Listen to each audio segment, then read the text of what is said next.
بسم الله الرحمن الرحيم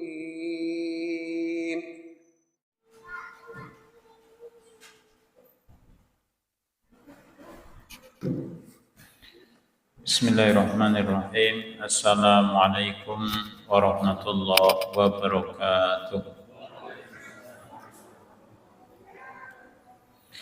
Alhamdulillah wassalatu wassalamu ala Rasulillah wa ala alihi wa ashabihi wa mawalah. Asyhadu an la ilaha illallah wa asyhadu anna Muhammadan abduhu wa rasuluh. Allahumma salli ala Muhammad wa ala ali Muhammad kama sallaita ala Ibrahim wa ala ali Ibrahim innaka Hamidum Majid.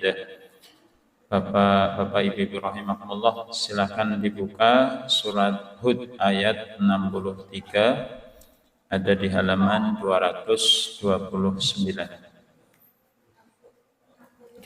Kita mulai dengan ta'awud. Nanti insyaallah kita akan baca sampai ayat ke-71. Wahid isnan salasa. A'udzu billahi minasy syaithanir rajim. Bismillahirrahmanirrahim. Qala ya qaumi ara'aytum in kuntu ala bayyinah in kuntu ala bayyinatin mir rabbi wa atani minhu rahmatan faman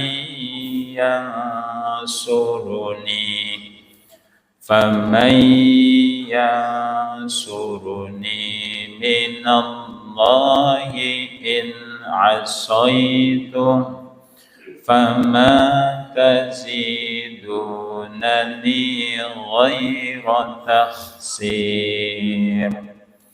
Wa ya qaumi hadhihi naqatullahi lakum ayah fadharuha ta'kul fi ardillahi wa la tamassuha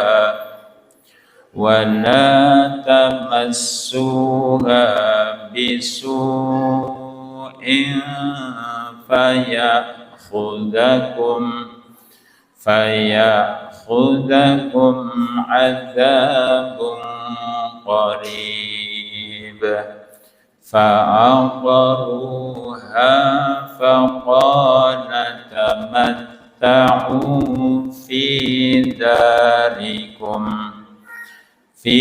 darikum salasata ayyam dzalika wa'dun ghairu makdzub. Falamma jaa'a amruna najjayna salihan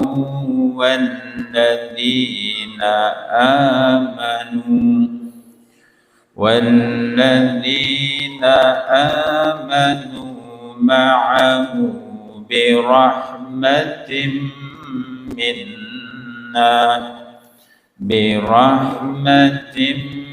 منا ومن خزي يومئذ إن ربك هو القوي العزيز. وأخذ الذين ظلموا الصيحة فأصبحوا في ديارهم جاثمين كأن لم يغنوا فيها ألا إن ثمود كفروا ربهم ربهم على بعدا لثمود ولقد جاءت رسلنا إبراهيم بالبشرى قالوا سلاما قال سلام فما لبث أن جاء بعجل حنيذ فلما رأى أيديهم لا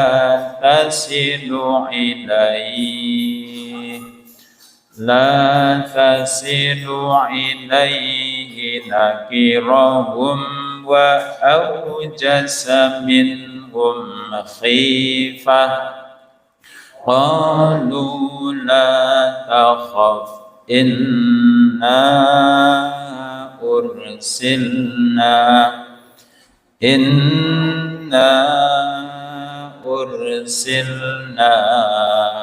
إلى قوم لوط وامرأته قائمة فضحكت فبشرناها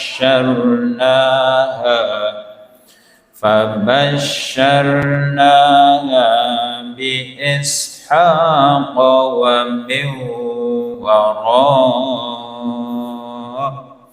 ومن وراء إسحاق يعقوب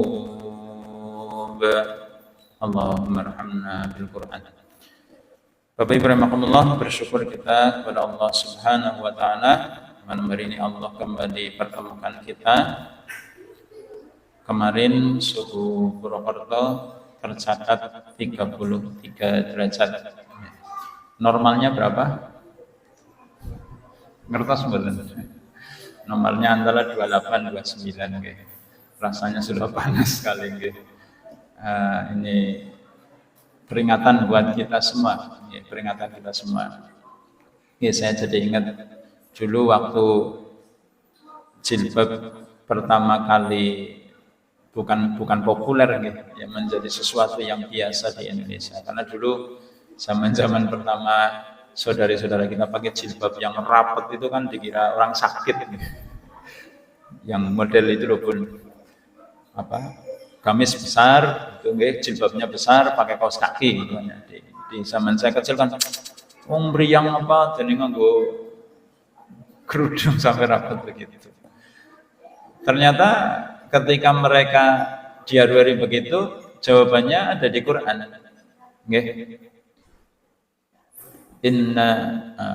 Innan naru asyaddu harra. Innan naru asyaddu harra. Sesungguhnya api neraka itu lebih panas. Api neraka itu lebih panas. Jadi sumuk pakai jilbab itu nanti kalau yang enggak jilbaban di neraka lebih panas. Bapak rahimakumullah, hari-hari ini kita masyarakat Indonesia sedang dikejutkan oleh beberapa fenomena ini. Tentunya ada hubungannya dengan kisah Nabi Yusuf alaihissalam yang sedang kita bahas. Nanti selepas Nabi Yusuf keluar dari penjara, apa yang dilakukan Nabi Yusuf terhadap wanita-wanita yang membuat beliau masuk penjara? Apa yang dilakukan? Balik menuntut apa bagaimana Bapak-bapak, Ibu-ibu? Kan sudah baca cerita garis besarnya gitu. Yang dilakukan Nabi Yusuf itu nanti menuntut balik mereka atau apa yang dilakukan? Hari ini Bapak-bapak, Ibu-ibu, kita harus hati-hati kasus pertama Pondok Al-Qasimir untuk yang kedua nomor Trans 7, yang ketiga, yang terakhir kasus anak yang rokok di sekolah. Anak rokok di sekolah. Saya cerita dulu, nanti saya hubungkan.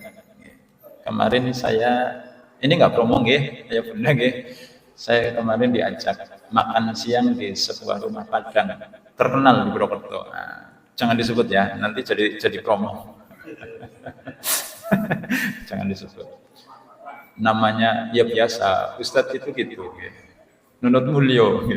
Tadi udah makan siang belum? Belum. Katanya mau ajakin ke rumah makan ini. Siap. Nanti ya habis duhur kita jalan. Nah sampai di situ ternyata orang yang bawa saya ini begitu akrab dengan si pemilik rumah makan. Saya berdoa kepada Allah ini mau ketelepasan nanti kesebut namanya gitu ya. Langsung disebut begitu masuk, Assalamualaikum Pak Fulan gitu, akrab sekali. Nah begitu melihat setelan dari pemilik warung, pemilik rumah makan itu, saya jadi ingat sosok Cut Nyak-Din. Karena kerudungnya khas banget Bunda. Nggih. Saya nggak sebut loh ya. Saya jadi ingat Cut Nyak-Din. Jadi diceritakan di dalam sejarah, Cut Nyak-Din ketika memimpin perjuangan itu terakhir posisinya Bapak Ibu itu dalam kondisi buta dan sakit. Yang membuat kemudian beliau ditemukan oleh Belanda adalah informasi dari salah satu pengikutnya. Nah, pengikutnya yang ini disebut sebagai pengkhianat. Ya, salah satunya memberitahukan posisi beliau sehingga kemudian ditangkap oleh Belanda. Bapak rahimakumullah, di artikel itu saya baca alasan orang ini memberikan informasi kepada Belanda itu karena yang bersangkutan tidak tahan melihat penderitaan Cut Nyak-Din. Ini bisa menjadi narasi yang berbeda, gitu. Iya, jadi bukan dalam rangka menyerahkan nyawa sang panglima, tapi urusannya ini orang harus dirawat di rumah sakit, kayak gitu. Ini kan pilihan yang sulit, gitu. Nah, tapi ya biasa.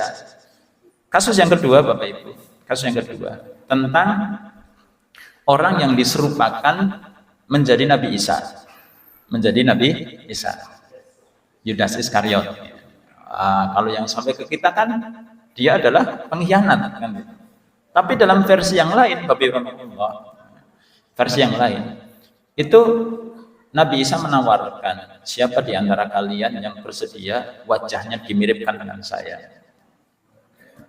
Kalau narasinya seperti ini, Yudas itu pengkhianat apa pahlawan Bapak itu? Nah, kembali ke kasus yang sedang viral, okay? Pondok Al-Husini ambruk. Sekarang Pak Yai lagi diunyak-unyak itu. Disiapkan pasal pelanggaran berat, okay? Keberadaan pesantren di soal, okay? Bapak rahimakumullah. Kalau Allah berkehendak, kalau itu kan bangunan Al-Husini yang ambruk itu ternyata di bawahnya sama sekali nggak ada cakar ayamnya kan. Jadi memang saya seperti ini, seperti persis bangunannya itu ikut ke struktur di sampingnya. Jadi bawahnya kosong gitu. Jadi ketika ambruk yang memang ya sudah yang di bawah. Tapi kalau kita bicara takdir, Bapak Ibu,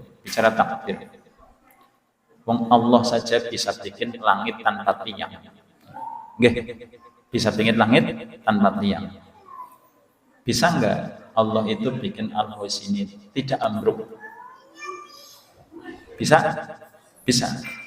Tapi dengan ambruknya Al-Husini Allah ingin menunjukkan sesuatu.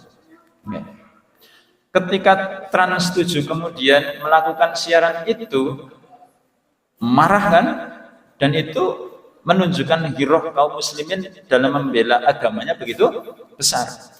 Karena Bapak rahimakumullah, Islam datang ke Indonesia, ke bumi Nusantara itu di abad pertama. Di zaman pemerintahan Sayyidina Utsman bin Affan, sama dengan nama masjid ini, Islam sudah sampai ke Nusantara. Kasik no mboten? Oh, kasik sekali. Maka Islam dengan Nusantara itu sudah, kalau bahasa Jawanya Bapak Ibu, panjenengan ngerti ya syukur, orang ngerti ora apa-apa. Lir gulo kemepyur pulut. Nah, orang ngerti orang. Apa coba Bun? Lir gulo kemepyur pulut. Nah, itu senepa nggih. Lir gulo. Hah? Kemepyur pulut. Pulut itu rekat apa enggak? Kok dikatakan kemepyur itu gimana? Jadi ungkapan itu ingin menyampaikan kepada kita bahwa Islam dengan Nusantara itu sudah sedemikian menyatunya dengan masyarakat, sehingga di Indonesia itu sangat wajar pelaksanaan syariatnya kadang-kadang disesuaikan dengan budaya masyarakat yang kita sebut sebagai kearifan lokal. Nah, gitu. Oke? Iya. Dan itu kemudian disoal. Disoal nggih? Iya. Wallahu a'lam bishawab. Ini kesengajaan atau kecelakaan, saya juga tidak tahu, tidak berani menyimpulkan Bapak Ibu, tapi tetap kesimpulannya sama dengan peristiwa berikutnya, bahwa Allah ingin menunjukkan sesuatu kepada kita. Orang-orang yang benci kepada Islam itu menunjukkan kebenciannya enggak Bapak Ibu? Berani menunjukkan kebenciannya enggak? Ayatnya ada. Yang mereka sembunyikan di hati mereka itu jauh lebih besar daripada apa yang diungkapkan oleh lisan. Kalau ini sebuah kesengajaan, maka yang disembunyikan jauh lebih besar. Iya, kecelakaan tapi menyembunyikan sesuatu. Oke. Kasus berikutnya, kepala sekolah menampar siswa yang sedang merokok. Heboh, dituntut lewat kepolisian. Gubernur turun tangan, kepala sekolah diberhentikan. Ini kan dinonaktifkan. Apa yang terjadi Bapak Ibu? Ternyata ada pasalnya, ada aturan bahwa memang sekolah itu adalah daerah terlarang untuk merokok, dan kepala sekolah wajib untuk menegur. Wong melaksanakan kewajiban malah kepriwe jajan. Dan Bapak Ibu, saya barusan waktu mau ke sini buka Facebook, netizen itu memang luar biasa. Jadi SMA 1 Cimarga itu disut pakai map belakangnya, set, terus ditarik ke atas, set. Ternyata di belakangnya SMA Negeri 1 Cimarga ada sesuatu. Sudah baca belum? Mau saya kasih tahu apa mau cari tahu sendiri? Wow, pengen deh. Ternyata di belakang SMA itu ada tambang pasir ilegal. Yang punya siapa? Bapak Ibu tebak sendiri. Nyambung? Allah ingin menunjukkan sesuatu. Jadi rentetan perjalanannya Nabi Yusuf alaihissalatu wassalam, Allah, nanti pada ujungnya sebetulnya Allah ingin menunjukkan sesuatu, dan yang seperti itu lazim terjadi dalam kehidupan kita. Oke, saya pernah cerita, anak saya sakit, saya berdoa, ya Allah jangan sampai anak saya masuk rumah sakit. Nggak kebayang bagaimana repotnya ada di rumah sakit. Begitu masuk ruang IGD, saya sudah mendapatkan sesuatu yang ingin ditunjukkan oleh Allah Subhanahu wa Ta'ala. Begitu masuk ruang sal, ada lagi yang ingin ditunjukkan, terus seperti itu. Maka Bapak Rahmatullah, oke, mari mensikapi ini. Ya kadang-kadang gitu, netizen itu kadang-kadang nyinyir, kadang-kadang sebaliknya juga. Nah, itu kan dikeroyok sama netizen itu Bapak Ibu.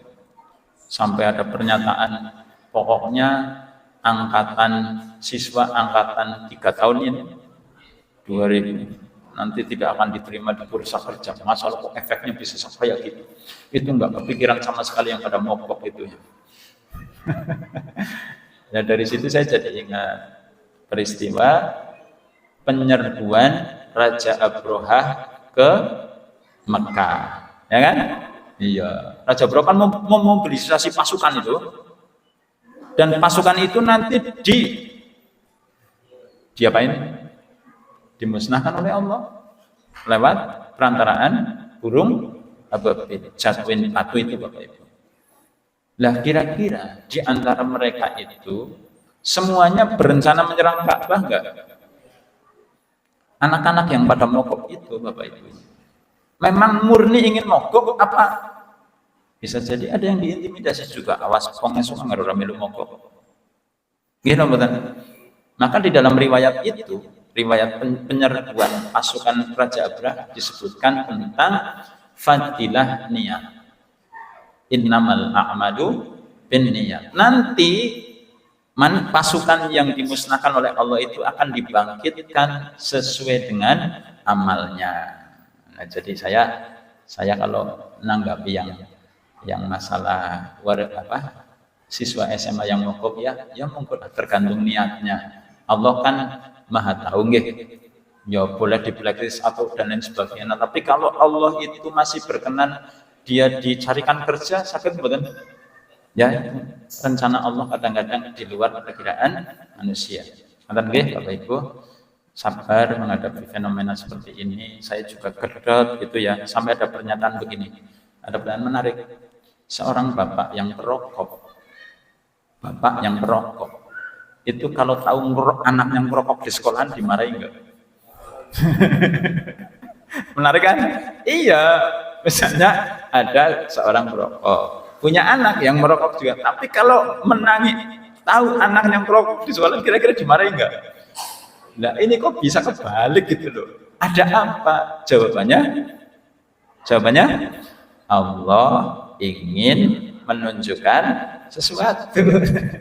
Selesai nggih? Iya. Bapak rahmatullah, kita lanjutkan tema kita.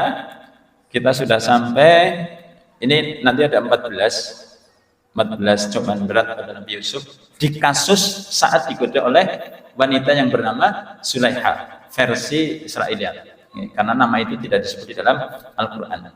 Kita sudah bahas satu yang pertama, Masya Allah baru satu ternyata 14 anggar satu pasal satu pertemuan 14 pertemuannya. Enggak, nanti kita percepat. Yang pertama, laki-laki punya ketertarikan pada wanita yang ia adalah ujian terbesar buat laki-laki. Kita sudah bahas. Yang kedua, Bapak Ibu, Nabi Yusuf adalah seorang pemuda yang memiliki gejolak syahwat yang lebih besar daripada orang yang sudah tua. Pangapunten yang sudah tua. Pangapunten nggih. Iya. Walaupun ya kalau enggak gini. Di Masjid Al-Fatah kan juga zamannya sebagian sepuh-sepuh gitu. Ya biasa selorok begini. Ustaz, tua itu kan dari pusar ke atas. Kalau dari pusar ke bawah, tetap muda. Nggih. Iya. Saya punya teman terapis yang dia bisa menganalisa seseorang hanya dari tekanan darah. Keren nggak? Hanya dari tekanan darah. Dan beliau cerita orang yang bisa seperti itu hanya 2 di Indonesia. Yang satunya beliau. Siapa namanya Ustaz? Oh, iya dong. Jadi begitu dicek tekanan darahnya nanti akan keluar semua analisanya. Sret gitu. Dan 95% benar. Ngeri nggak? Ketika saya dicek, siap-siap ya, Syekh gitu. Siap-siap ya, Syekh. Apa? Dicerita? Dicek tekanan darah saya. Benar Bapak Ibu, prediksinya 95% benar. Asem. Antum gini-gini ya saya. Waduh, benar ya kayak itu kan. Jadi ternyata itu ilmiah. Ada ilmunya nggih, yang seperti itu. Masya Allah.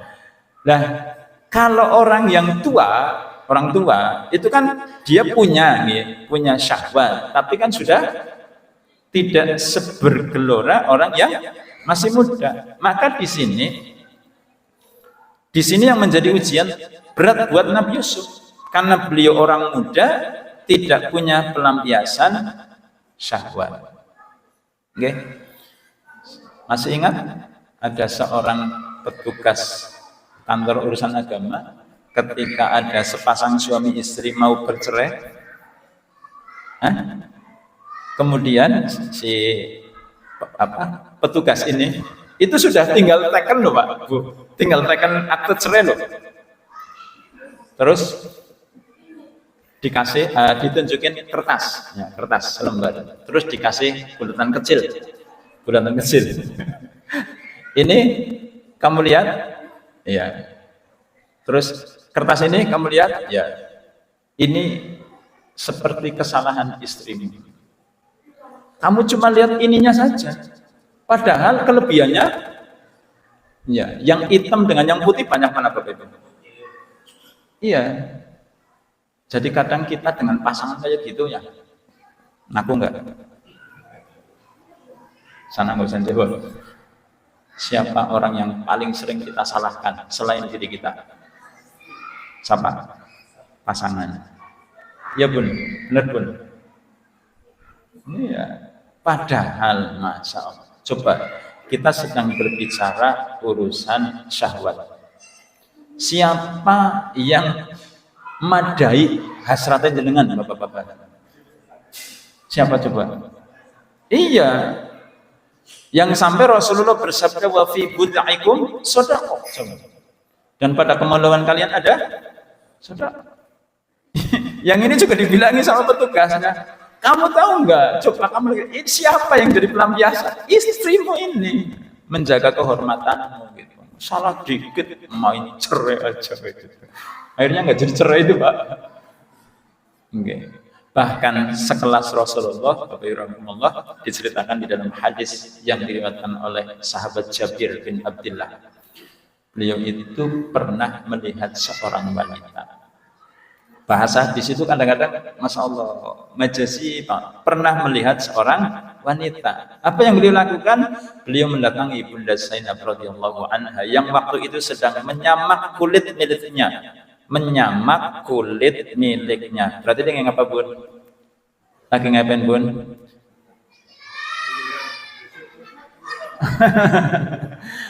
Tidak disebutkan sedang masak, enggak. Sedang menyamak kulit miliknya. Ada sesuatu enggak dalam kalimat ini? Lagi ngapain? Kerja. Lagi sibuk. Nggih? Diapain?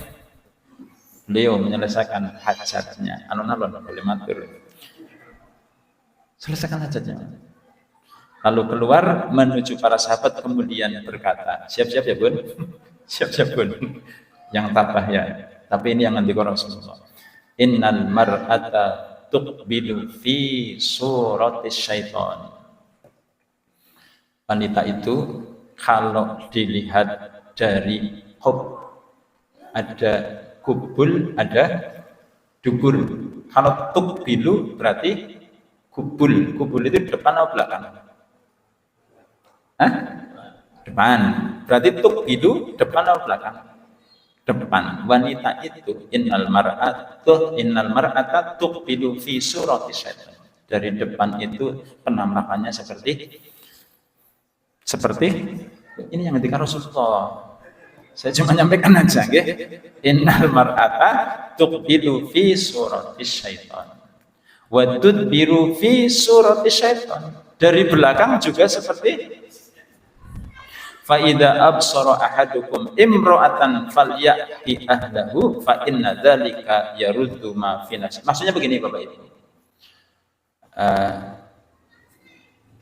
Nanti si laki-laki, suami si wanita ini mengatakan inna kaidakunna azim di dalam ayat berikutnya nanti ya.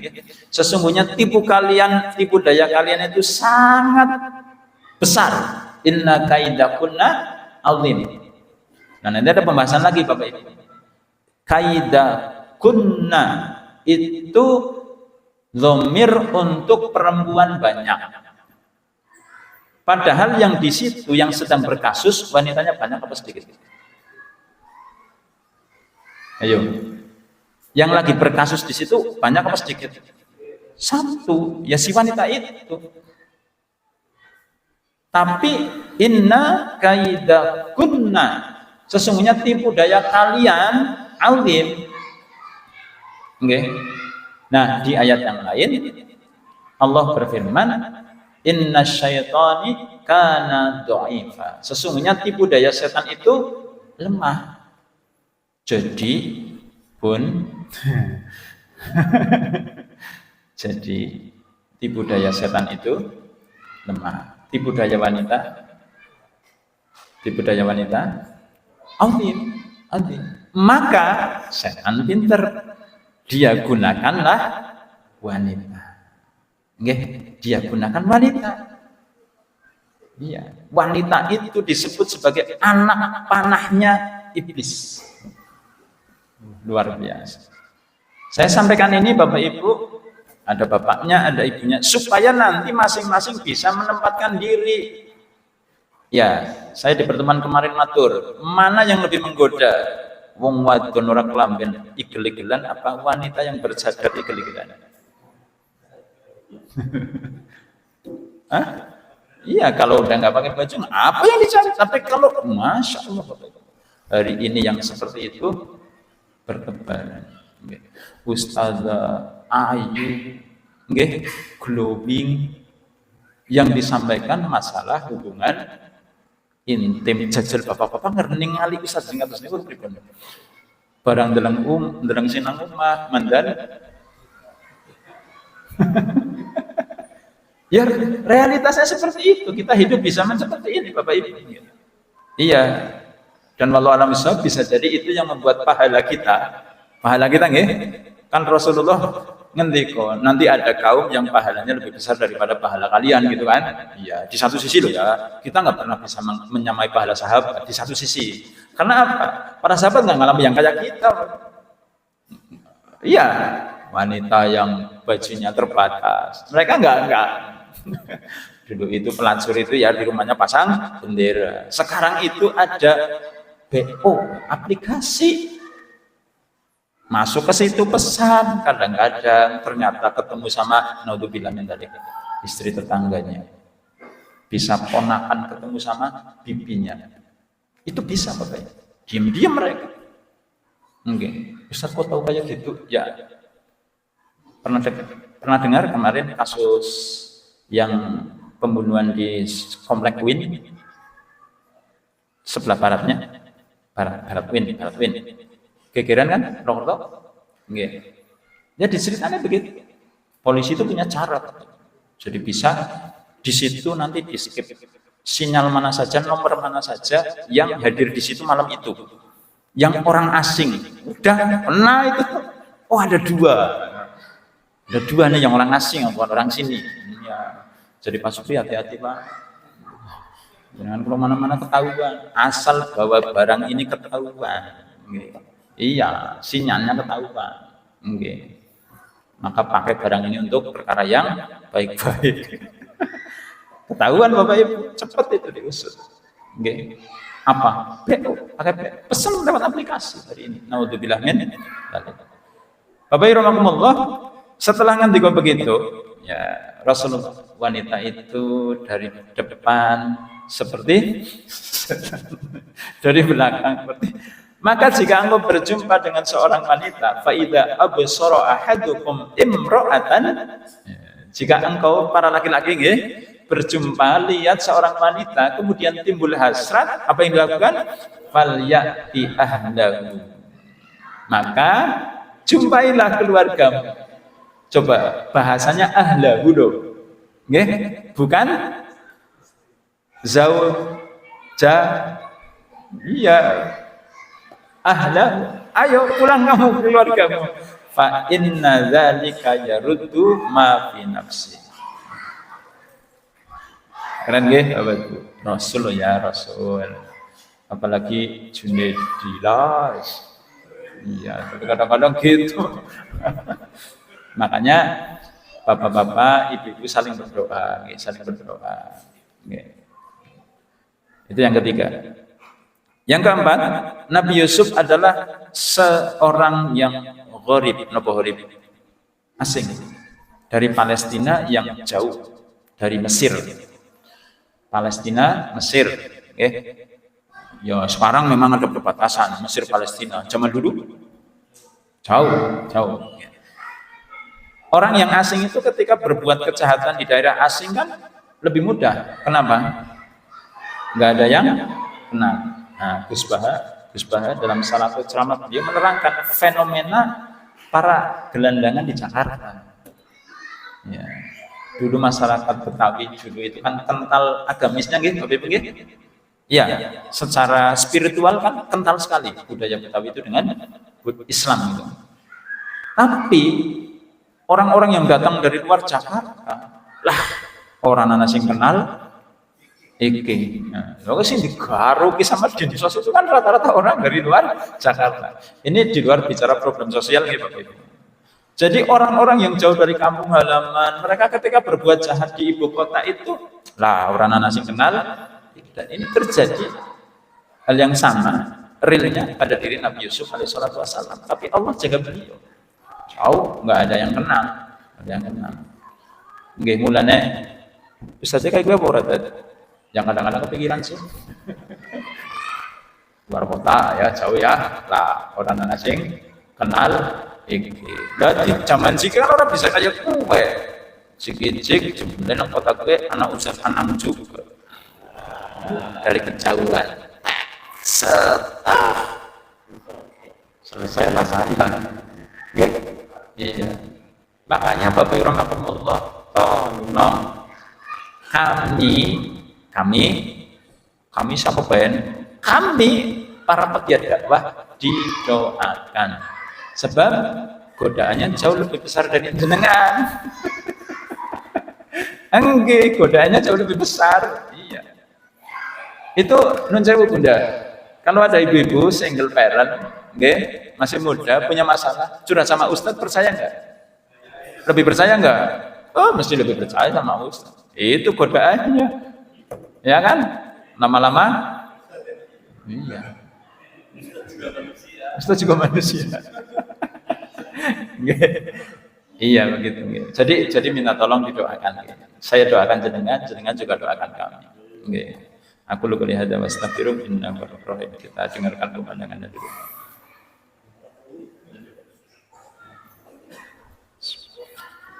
Alhamdulillah wassalatu wassalamu ala Rasulillah wa ala alihi wa ashabihi wa mawala. Bapak rahimahullah, pelajaran penting buat kita, seseorang yang merantau jauh dari keluarga, jauh dari istri, perlu membentengi diri dari syahwat, ya, terkhusus dari syahwat wanita.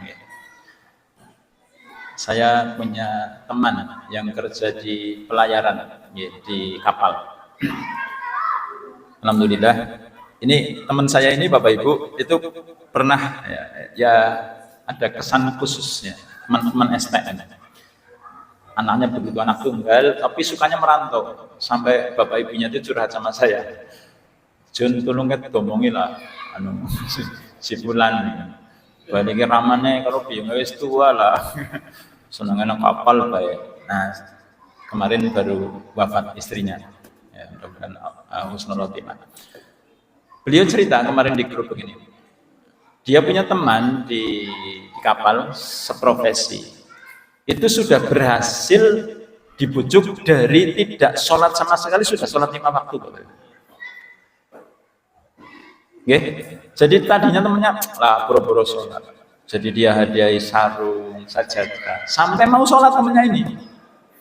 Tapi kemarin temannya mogok, nggak mau sholat lagi.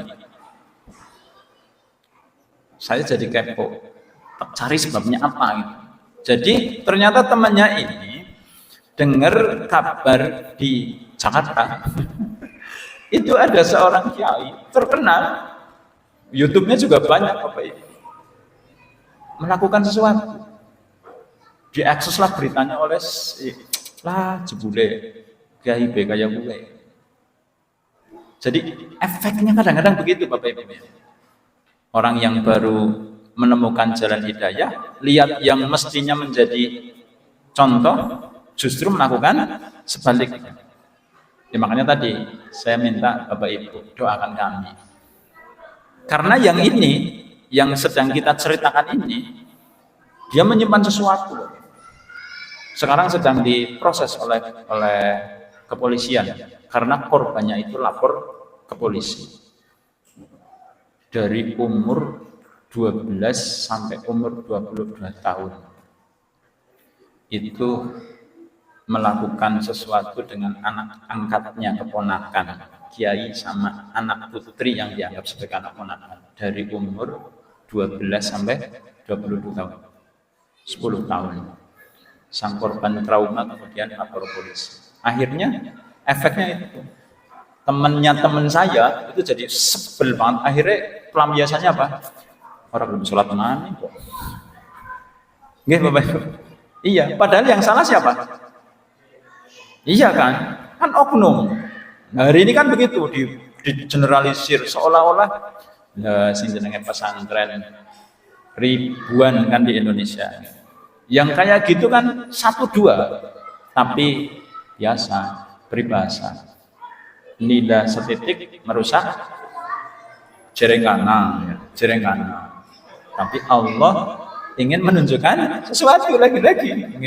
Iya, kita jadi tahu ternyata para yai itu masya Allah orang-orang yang memang hidupnya diabdikan kepada ilmu. Ya, dari pagi sampai pagi lagi baca kitab sampai pakai kaca pembesar gitu loh. Iya, kelasnya kita baca kitab Arab gundul nembe deleng tok bebis. Dan kayak semut gandeng-gandeng. Beliau telaten pakai kaca pembesar. Allah ingin menunjukkan itu. Nah, mudah-mudahan ini pelajaran yang keempat, kita bisa mengambil pelajaran dari kasus yang terjadi. Insya Allah berikutnya kita sampaikan di pertemuan berikutnya tentang ya kelebihan dari si wanita yang kemudian tidak membuat Yusuf tergoda. Ya, mudah-mudahan Allah memberikan waktu kepada kita. Aku lupa lihat dan wastaghfiruh innahu huwal ghafurur rahim. Waktu kami kembalikan kepada Raisul Majlis dari kami yang cukupkan. Wassalamualaikum warahmatullahi wabarakatuh.